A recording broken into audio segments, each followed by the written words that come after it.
wakati anafufuka, je, anakukuta wewe kwenye position gani? Sio, unanipata? Je, ndoa yako itafufuka? Baraka zako zitafufuka? Kazi yako itafufuka? Afya yako itafufuka? Au bado italala? Au bado itakufa? Ziko huduma za watu zimekufa, yako maisha na maono ya watu wamekufa.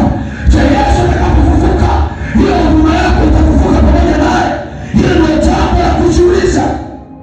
Usije hapo kufurahia kufufuka kwa Yesu, alafu wewe vitu vyako bado vimekufa.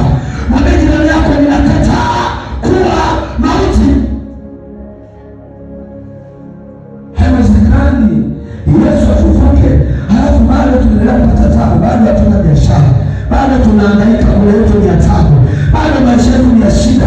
Kwa nini Yesu afufuka halafu vitu vyetu bado vife? Haiwezekani.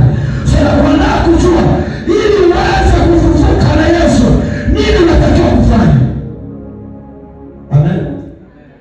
Mwambie ndugu yako, itakuwa chungu lakini iweze na itakusaidia.